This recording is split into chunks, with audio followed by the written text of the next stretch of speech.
Starstruck.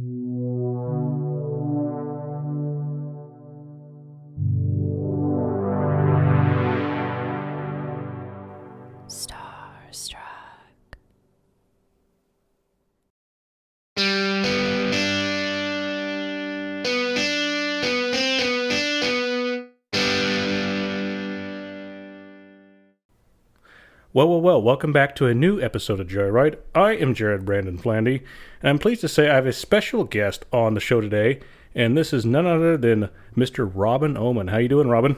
I'm doing good, Jared. Good.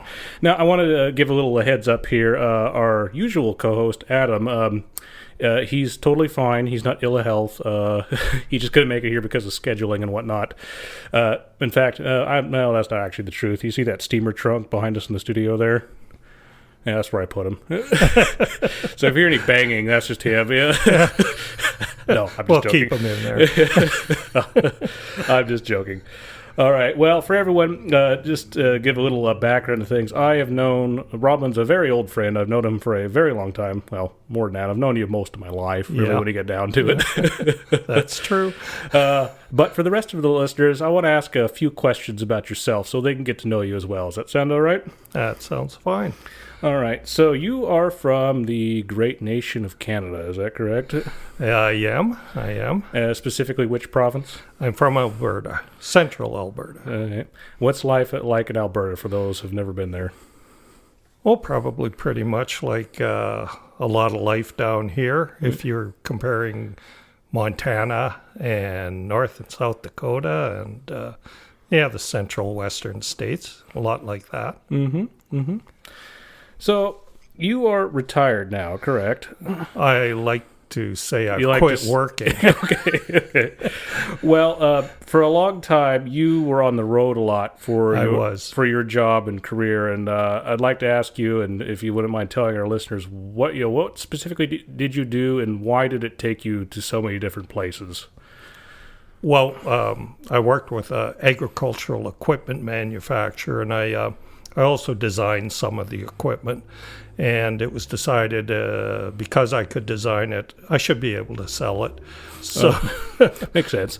And our business was primarily in Western Canada, and I guess it was my idea to expand into the U.S.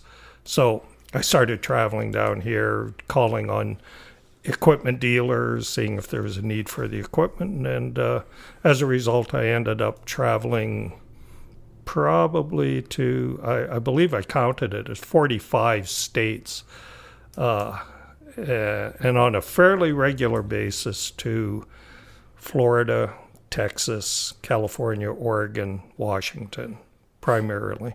Now that amazes me because this show is called Joyride. I'm the host of it, or the co-host of it at the very least, and I've only been to 5 states.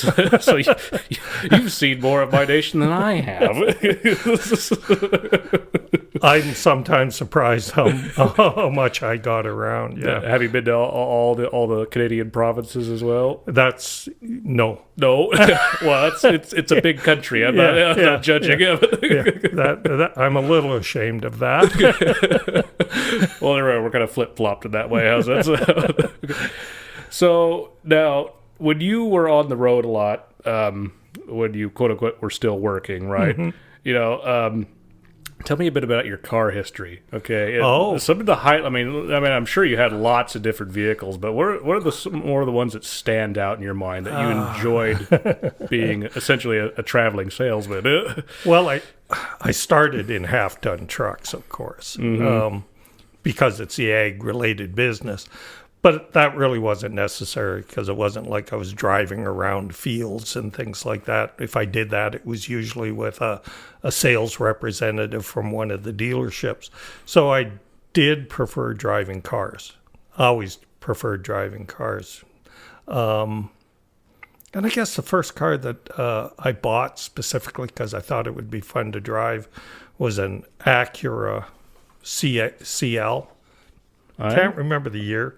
2004 or so. I remember that. Yeah. And it was not a very stylish car from a style point of view. Okay. Had a wonderful interior. The 3.5 Honda motor is a gem. It was a really good car to drive in just about any condition. I really enjoyed that car. The only problem it had, and anybody who's aware of the Acura CL knows that the transmissions were a weak point. Really? Which is surprising for a Japanese manufacturer. Exactly. Yeah. I was aware of it when I bought the car, but I wanted the car so badly. I was at the Acura dealership in Calgary. I wanted a manual transmission. That was my preference. They had nothing but standards. And I got convinced by the salesman that, an automatic, that a paddle shift and an automatic would just be as much fun. Good salesman. Because he convinced me, and I should have known better. That transmission blew up in Georgia. Oh, which is, no offense to our Georgia listeners, but it was that kind of a precarious place to have your transmission fail. It wasn't the best choice. So I'm there in Georgia and very PO'd, but I got it fixed. I mean, they got me back on the road. I got home. I went to the Acura dealership. They, of course, denied that there was a problem with these transmissions, but you only had to spend 5 minutes on the internet to know that wasn't true. In the end, everything turned out fine. I still liked the car, but I didn't drive it very much after because I had no faith in it. And I held no animus against Honda, Acura. I still think they make a good product. Well, you were driving all over North America, essentially. Exactly, and they did enjoy driving the car. What'd you have after that? After that, it was the first or second year that the Infiniti G35 Coupe came out. I remember that one as well. Yeah. That was stylish, wasn't it? That was a nice car. Yeah. I like the style of it. It was one of those cars you like to wash by hand. Oh, yeah. You know, Imagine that being a pleasurable concept. You know what I mean. Yeah. And that actually was a very reliable car, and it was fun to drive. It was a manual. And, the clutch uptake on it was a little odd. But once you got used to it, it was fine. But yeah, that car was dead reliable. And I have to convert to miles. I'd say I put about 180,000 miles on it before I sold it. Perfect. But we actually have a very large international audience that uses this thing called the metric system. So for everyone else in the world, what's the equivalent to that? It was about 260,000 kilometers. Oh, wow. that I put on it. And really never had a single issue with the car. And I like to do my own servicing, so I did all the oil changes and changed belts and coolant, things like that. But it was just routine stuff. It did eat back tires, and it had offset tires, right? Different size front to rear. Yeah. A BMW kind of thing, I think, originally, which made it a little odd because you couldn't rotate. Oh, dear. Okay, that took me a second. Yeah. So I was wearing out 2 sets of rear tires to every set of front tires. It might have been my fault. I'm not sure. Well, you bring up a good point. And this show isn't car talk by any means, but just basic maintenance goes a long ways. Oh, absolutely. Which a lot of people don't do. And I know it costs a bit of money to do up front, but paying for basic maintenance compared to having a much larger problem occur from not doing basic maintenance is the much cheaper option. Absolutely. And for me, it was very important because I was traveling long distances, and I was trying to avoid breakdowns while I was on the road as best I could. Yeah, especially some of the places you were going, you probably heard the Deliverance theme in the back. Yeah, there was that problem. What is that you're driving there, son? But no, that was an excellent car. I really enjoyed that car. And then you had a BRZ for a bit as well, correct? That was the last car That was your last- I had before I quit working. Uh-huh. I was kind of spoiling myself, perhaps knowing that I was going to be not working. Mm-hmm. So I bought something that was fun. And that was, there's two cars I've missed that I've had in my life. My first car was a Austin Healey Sprite, 1963. I used to sell parts for those. So I Yeah, lots of parts, I bet. yeah. And I mean, horrible car, but fun to drive. But I think being my first car, it left me with a preference, I don't know, for rear-wheel drive, stick shift, small, nimble, which it was all of those things when it wasn't leaking oil. And it was an actually interesting car. You might find this interesting. It gets cold in Alberta, of course, right? Oh, Yeah. imagine that. Yeah. In the winter, the small gear on the end of the starter motor that engages the flywheel to start the car, it would contract so much in cold weather that it would no longer engage the flywheel. So you could have a fully charged battery and have it plugged in. It doesn't matter. It's 20 below outside. Would you have to put the car in skis and get the dog sleds out, or the sled dogs? I never thought of that. It might have worked. Plus the fact it was a convertible, and their idea of a convertible was just a piece of fabric that you pulled over your head and latched to the windshield, and the windows were aluminum frames that attached with a couple wing nuts to the top of the door. A road-going tent, essentially. Yes, yeah, exactly. Yeah. That's maybe flattering it a bit. But yeah, and it didn't put out any heat to speak of. But it was absolute joy to drive when the weather was right and the top was down and the sun was shining, and it was fantastic. Well, as much as you've always driven, I mean, just making the car enjoyable to drive, it has to be something you have to look for when you purchase a vehicle. I'd imagine. Absolutely. So, since you that point, my understanding is you no longer own a four-wheeled automobile. Is that correct? That's correct. I sold the BRZ. I drove it for 2.5 years, something like that. Totally loved it. Fantastic car. I do miss the car. It was the greatest driving experience. It was very visceral and very analog, which is hard to find these days. But I did sell it. I sold it during just as COVID was ending. And that we all know what happened in the used car market around that time. I virtually sold it for what I paid for it. Yeah. The reason I sold it is I made a decision that I was going to travel at least 6 months out of the year. So I really didn't need a car. I was going to be overseas 6 months of the year. But you did buy something, and I believe you've gone the way of the motorcycle now. I have a motorcycle, and I consider that my primary source of transportation for at least 5 months of the year. And what kind of motorcycle is it? Well, it is a Honda VT 1300 Fury. And what style of bike is that? For those listeners that are not very familiar with motorcycles. It's a bit of an unusual bike because it is a chopper style bike. Looks very much like your classic chopper that Honda designed. And I think their idea behind the bike was to build a bike with a chopper style, but that was usable. It actually has a suspension. Things like that. Yeah. Imagine that being a novel concept, right? and being Honda, it is dead reliable. Yeah.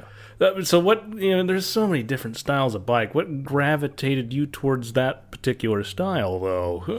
Well, in Canada, you only ride you can only ride maybe 5, maximum 6 months out of the year. So you don't necessarily buy a bike for practical reasons. Pacific Northwest is the same thing. It's just rain, not snow. Right. So you lean a little bit more to buying it based on style and appearance, and it is a great looking bike. Mm-hmm. It gets attention everywhere it goes. Oh, I'm sure. But it is very practical. I bought it because it's a good looking bike, and it's fun to ride. Now you say it's how is it practical? Well, because it starts every time. Well, that's a big one. Okay, and it cheap to operate. And you can customize it quite a bit, so you can add your own personal touches to it. That's fun. I enjoy that, and it's No, it actually, it's not practical at all. Okay. I totally lied about that because you can't buy saddlebags for it, things like that. I've managed to mount them because, I've been a fabricator in the past. So you know how to. Yeah. But aftermarket, pretty hard to turn it into a bagger to use on a practical basis. But I've done it, and as far as long distance rides and things like that, perfectly comfortable, perfectly serviceable. Now, I'm sure you put a lot of miles on it. Have you? I'm sure you've been through Canada, U.S., all that kind of thing. I've been mostly Alberta and British Columbia and Canada, in the U.S., Montana, Idaho, Washington, Oregon, California. Well, pretty much the whole western side of the continent. West Coast, yeah. Well, that's where all the great riding roads. Is that trails really? are. Yeah, okay. Oregon, anybody who loves to ride a bike and wants to see scenery but likes twisty roads, Oregon is perhaps... I find it hard to believe, after driving in a car all over North America, that you're going to find anything better than Oregon. Now, Oregon's a fairly large state, so is there particular pockets of Oregon where that's more the case than not? That's interesting. I at one point assumed it was just the Willamette Valley, Eugene to Portland and up in the hills, and they're fantastic roads, but I kind of ignored Eastern Oregon for a long time. There are some absolutely great rides over there. One in particular is between Fossil and Antelope. Mm-hmm. It is really a great little ride. If you like twisties and a good road, and it's scenic in its own way. I mean, there's no trees, but it's scenic nonetheless because of the arid hills and that sort of thing. I would say just about most of Oregon you'll find some good rides, but the Willamette Valley stands out partly because of the trees, all the different crops that are grown here, and the old farms, and it's very picturesque. Yeah. Now, aside from just North America, you are a world traveler as well, correct? I've done that. And you were telling me just recently here, you were in Vietnam for a while here, not too long ago. So I'm kind of curious. Can you tell us a bit about your experiences in Vietnam? Well, yes, you're right. When I do travel, I like to stay places a month at a time. So I spent a month in Hanoi and a month in Hue. My first stop was Hanoi. Very interesting place. I always had a desire to see Vietnam. How do I describe it? I stayed in the old quarter, which is pretty run down. I mean, it's I guess you could call it third world, but it's very hectic, very busy. Obviously, a lot's happened. The food is great. Unlimited choices of places to eat, restaurants and street food. I found it interesting how there were so many businesses. It just amazes me the choices of businesses you have, including, I'm walking around and there's a little shop that sells nothing but MLB paraphernalia. What is this doing here? And it was just down a little side street and looked like it was doing pretty decent business. Yeah. Selling baseball caps and jerseys and Wow. and scooters. I mean, the amount of scooter traffic is just mind-blowing. Now, okay, did you ride a scooter when you were there? I did. Okay. I did. I was a little hesitant at first, but the fact is that they're all good riders, and you're never going all that fast, and you're in a group of riders, so you're just kind of join the school or the flock and ride along. I always worried that if I fell over, that 100 people would fall over. That dense, huh? Yeah, it's pretty dense. But and again, to relate it to motorcycles, I'd say 70% of them were Hondas. Really? Incredible market penetration in I think all Asian countries I was in. Hondas, huh? Absolutely unbelievable. Now, could you just rent a scooter? Did you have to go through any training or paper? I mean, I'm just curious. You're supposed to. You're supposed to. I think I was led to understand you're supposed to have a actual license. Vietnamese license. Supposed to. Yeah. Supposed to. Okay. Yeah, nobody does. No, I don't even know if the Vietnamese have Vietnamese licenses. It's all in the books to make everyone feel safe, I suppose, but it doesn't really matter. No, it didn't seem to be a problem. And there is a police presence, but they seem to be more interested in directing traffic than stopping traffic. Well, the way you're describing it sounds like, you throw some bait into a fish hatchery, they all swim towards it. So that's really all the time you got is just to make sure that the swarms go the way they should. They're very cooperative people. It seems like they have no problem working together to get everybody where they want to go. That's what I was going to ask you that next. So not a lot of road rage, for example? Oh, no. Wow. No. Well, and it's amazing what they carry on their scooters. I mean, like what? Sometimes you can barely see the driver because boxes and bottles of water and, baskets and it's just incredible what they can balance on those bikes. And of course, everybody has to account for that too, and everybody does, So it really is their main method of transportation. It really is. In fact, to a point that my hosts were telling me that the government is trying to reduce, maybe even eliminate scooter traffic. They're working very hard on developing public transport. I was going to say, what are they replacing it with? So commuter trains, that kind of thing, buses. I actually, just for the experience, rode on the new commuter line that they've built from basically the center of Hanoi to the southern suburbs. I just walked over and bought myself a ticket and rode it to the end of the line. Beautiful. Absolutely 100% modern, clean, fast, efficient, great system. And they're planning on building that all over the city. There's nothing better than clean public transportation. I mean, I'm talking clean. Oh, wow. Yeah. But for those people that are still on the scooters, I imagine they pretty much do everything with those. I mean, do they pick up their kids from school? Absolutely. I witnessed that, and it's like parents all over the world going to school to pick up their kids at the end of the day, except they're doing it on scooters. And quite a sight.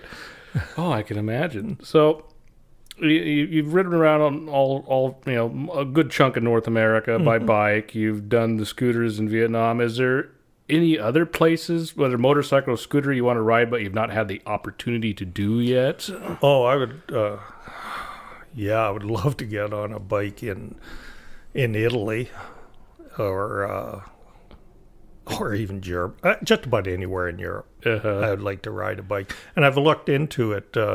And bike rentals in Europe are quite a bit more expensive than car rentals. Oh, really? Yeah, I would not have expected that. Yeah, I didn't either, believe me. At one point, I even looked at sending the Fury over there. I have a daughter who lives in Cologne, and, I thought, oh, maybe we could do this. And it's been discontinued, but at one point, Air Canada was actually doing that. You could buy a ticket to get yourself over there, and you could also, and it was relatively inexpensive. You could crate up your bike and have it unloaded when you got there. That is just astounding. Yeah. But I keep checking to see if they started the program up again, because I might take advantage of that. Would you ride that in Germany, for example? Yeah, actually, I've reconsidered it after. I would ride it in Germany, yes, and some of the northern countries. But in all truth, it's a cruiser-style bike. It has a long wheelbase. Yeah. It's a little awkward to handle at low speeds, and I don't think it would be suitable to some of the tight roads, tight curves on the roads, things like that. Harder to park. Well, those northern countries, especially Germany, you have the autobahns and whatnot. Yeah. I could see that it fitting there. But in Italy, would you go more like a Vespa style thing? Absolutely, yeah. And that's why they're there. They're suitable to the country, to the system there. And that, Harley Davidson has tried to market bikes overseas. And I think that's maybe part of the problem, is that you're talking about a big, heavy cruiser bike, trying to find a market in areas where, like even Honda, Suzuki, Yamaha, they all make cruisers. Mm-hmm. But I can see why cruiser-style bikes are not as prevalent in those areas. It's simply because of they'd be awkward and difficult. Oh, yeah, it's not so much the cruiser bikes are inferior in ways. They're just not built for that area. Absolutely, absolutely. And Vespas are great in cities here, but maybe not so much in I-5. Exactly. And surprisingly, these little scooters, 125, 150 cc, are pretty quick.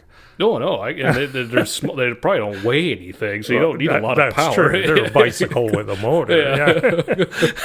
Yeah. So whether it's you're on your Fury, or if you're in Vietnam, or if you're in Italy with on your Vespa, I imagine these are all bikes for the most part. These aren't cars. You don't have a lot of cargo capacity. So I'm curious, what's your kind of lifestyle and approach when you're on the road in terms of luggage and what you carry with you and that kind of thing? Well, after my first trip, after I quit working, my first trip was to Montenegro in Croatia, just at the end of COVID. And I tried to do it with a suitcase, and it was just a pain in the ass. And so I decided I'm going to try and lighten this up. And I basically travel now with they call it a 25-liter backpack. Okay. And I managed to get everything in there for under 20 pounds. So you get through. The airlines have no problem with it. I don't take any personal items like I don't take a toothbrush, toothpaste, any of that stuff. Buy it all there. Because I'm staying for a month anyway. Well, there's a Joyride travel tip for you right there, everybody. Exactly. And it makes it so much easier getting, through the airports. Oh, with all that liquid stuff too. I don't, and you don't have to wait around at the carousel for your luggage to come by, and then it just makes life so much easier. Yeah. So, what do you think of Montenegro and Croatia when you were there? Hidden gems. Absolutely. Highly recommend. I think Croatia was also already on the radar. Mm-hmm. Montenegro, not so much. But Montenegro is a very small country. I think population's 200 and some thousand.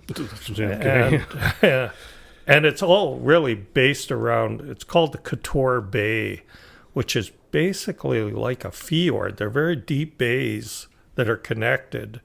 And I believe my understanding is it's the only deep bays like that in the Mediterranean.